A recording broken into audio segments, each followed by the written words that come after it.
आज आपण जो चित्रपट पाहणार आहोत त्याचं नाव आहे नवरा माझा नवसाचा भाग 2। पण जर का तुम्ही या चित्रपटाचा पहिला पार्ट पाहिला नसेल तर आधी तो पहा, ज्याची लिंक मी डिस्क्रिप्शन मध्ये दिलेली आहे। तसेच पार्ट 2 मध्ये देखील काही तेच जुने लोक आहेत ज्यांना आपण पहिल्या पार्ट मध्ये पाहिलेलं, पण यात त्यांचं कॅरेक्टर वेगळं आहे। जसे की अशोक सराफ पहिल्या पार्ट मध्ये बस कंडक्टर होते, पण यात ते रेल्वेचे टीसी आहेत। आणि यांना आपण पहिल्या पार्ट मध्ये मूवी डायरेक्टर म्हणून पाहिलं होतं, पण यात हे लॉन्ड्रीवाले आहेत, ज्यामुळे हा चित्रपट आपल्याला लॉजिक नसलेला वाटतो। सो मी देखील याला वरवरूनच एक्सप्लेन करणार आहे। तर या चित्रपटाची सुरुवात होते वेदशास्त्र माझी या गणेश आरतीपासून, जे गाणं आपण चित्रपटाच्या पहिल्या पार्टमध्ये देखील पाहिलं होतं। तर या गाण्यात आपण व्याकी आणि भक्तीला तर पाहतोच, सोबतच आपण त्यांच्या मुलीला देखील पाहतो, जिचं नाव श्रद्धा असतं। आता यांच्या सध्याच्या परिस्थितीबद्दल सांगायचं तर व्याकी व भक्ती आता खूप श्रीमंत आहेत, आणि चित्रपटाच्या पहिल्या भागात जो हिरेंचा किस्सा यांच्यासोबत झाला होता त्याला होऊन आता बरेच वर्ष झालेली आहेत, इतकी की त्यांची मुलगी म्हणजे श्रद्धा आता लग्नाला आलेली आहे। तसेच पुढे व्याकीला माहित होतं की श्रद्धा लंबोदर नावाच्या एका मुलावर प्रेम करते, ज्याला ती लॅम्बी म्हणत असते, आणि तिला त्याच्याशी लग्न करायचं आहे। आता व्याकीसाठी तर श्रद्धा अजून लहानच असते, पण भक्तीच्या सांगण्यावरून तो लॅम्बीला दुसऱ्या दिवशी यांच्या घरी भेटण्यासाठी बोलवतो। आता दुसऱ्या दिवशी लॅम्बी येणार असतो, त्यामुळे सर्व त्याची वाट पाहत असतात। पण लॅम्बी ज्या वेळी येणार होता त्याच वेळी यांच्या घरी लॉन्ड्रीवाला कपडे घेण्यासाठी येतो, आणि जेव्हा व्याकी त्याला कपडे देण्यासाठी घरात जाऊन परत येतो तेव्हाच दारात लॅम्बी येतो, ज्यामुळे चुकून व्याकी त्याच्याकडेच कपड्याचं गाठोडं देतो। आता इतक्यात श्रद्धा इथे येते आणि लॅम्बी व तिच्या आईबाबांची एकमेकांसोबत ओळख करून देते। तसेच पुढे हे घरात यांच्या लग्नाविषयी चर्चा करायला लागतात, ज्यामुळे आपल्याला माहित होतं की लॅम्बी दिव्यांगांसाठी एक NGO चालवतो, आणि तिथेच श्रद्धा देखील काम करते, म्हणजेच लॅम्बी श्रद्धाचा बॉस आहे। तसेच लॅम्बी जेव्हा लहान होता तेव्हाच त्याचे बाबा जत्रेत हरवलेले असतात, ज्यामुळे लॅम्बीचा सांभाळ त्याच्या आईने केलेला असतो। आता व्याकीला तर लॅम्बी अजिबात आवडलेला नसतो, पण भक्ती व श्रद्धाच्या हट्टामुळे तो यांच्या लग्नाला होकार देतो। त्याचबरोबर पुढे आपण लॅम्बीच्या आईला पाहतो। यांना आपण चित्रपटाच्या पहिल्या पार्टमध्ये देखील व्याकीच्या आत्या म्हणून पाहिलं होतं, पण या पार्टमध्ये त्या लॅम्बीची आई आहेत। तर लॅम्बीची आई आधी वकील होती, पण यांना कोणतीही गोष्ट लक्षात राहत नसते, म्हणजेच त्यांना विसरण्याचा आजार असतो, आणि याच विसरण्याच्या आजारामुळे त्यांनी त्यांच्याच एका क्लायंटला आरोपी म्हणून अडकवलेलं असतं, ज्यामुळे आता यांच्याकडे कोणच केस घेऊन येत नाही।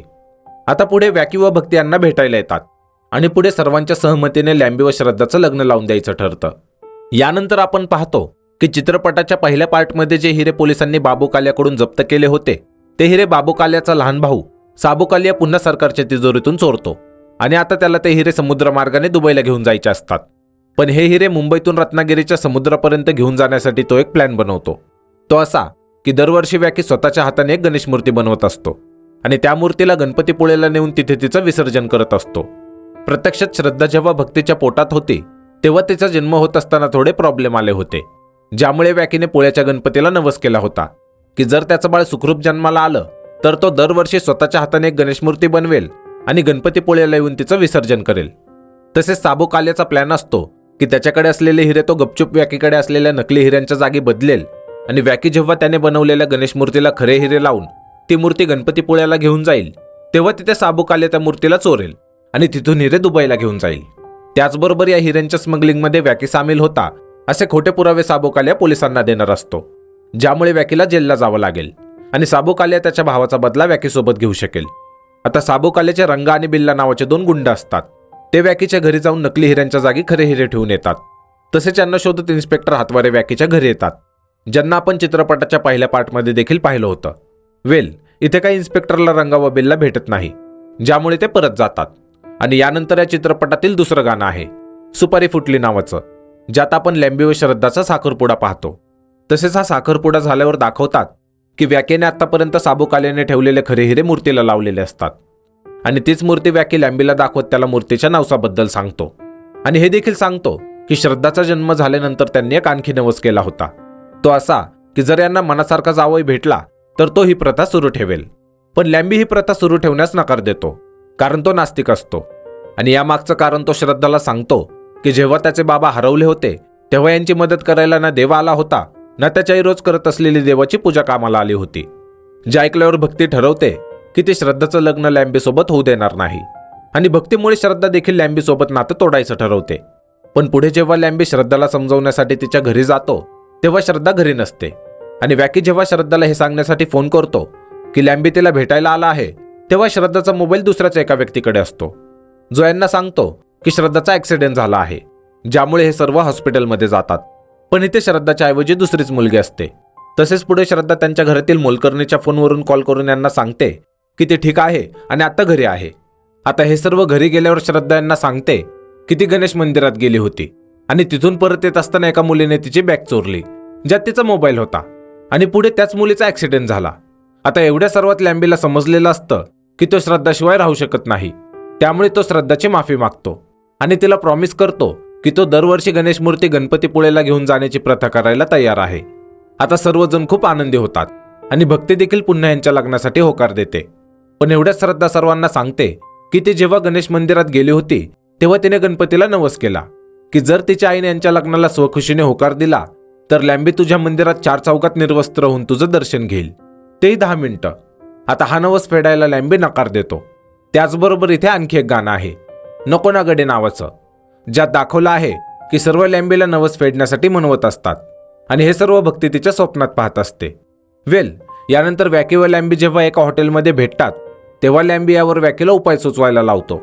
पण वॅकी जो उपाय सांगतो तो उपाय खोटा असतो, ज्यावर लॅम्बी म्हणतो की त्याला भक्ती व श्रद्धेला फसवून नवस पूर्ण करायचा नाही.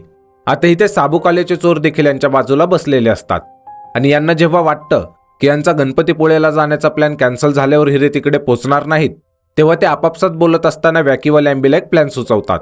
तो असा की हे एआयच्या मदतीने लॅम्बीचे निर्वस्त्र असलेले फोटो बनवणार आणि पुढे लॅम्बी त्या फोटोचे ग्राफिक्स मंदिरात मोबाईलमध्ये 10 मिनिटं ओपन करून ठेवेल, जेणेकरून यांचा नवस पूर्ण होईल.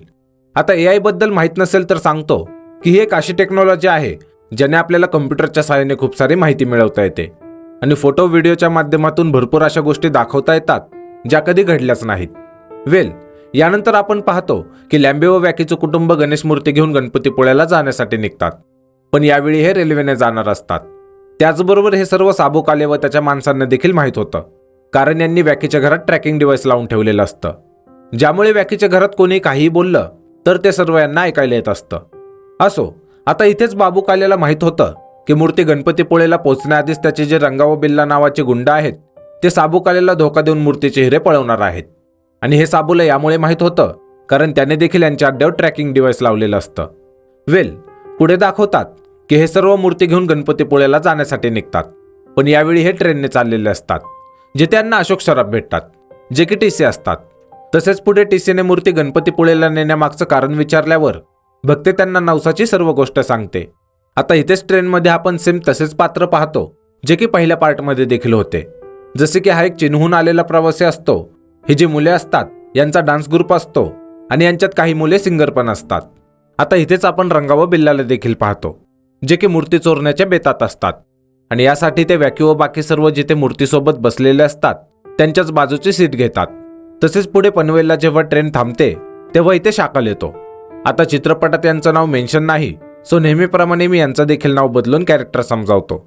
तर शाकल खूप भुक्कड दाखवला आहे. याला जिथे कुठे खायची गोष्ट दिसते ती लगेच उचलून खायची यांची सवय दाखवली आहे आणि यामुळेच ट्रेनमध्ये सीट शोधत असताना शाकल जेव्हा वॅकी घेऊन जात असलेल्या गणेश मूर्तीसमोर प्रसादाचे मोदक पाहतो तेव्हा तो मोदक खाण्यासाठी लॅम्बीच्या शेजारची सीट घेतो.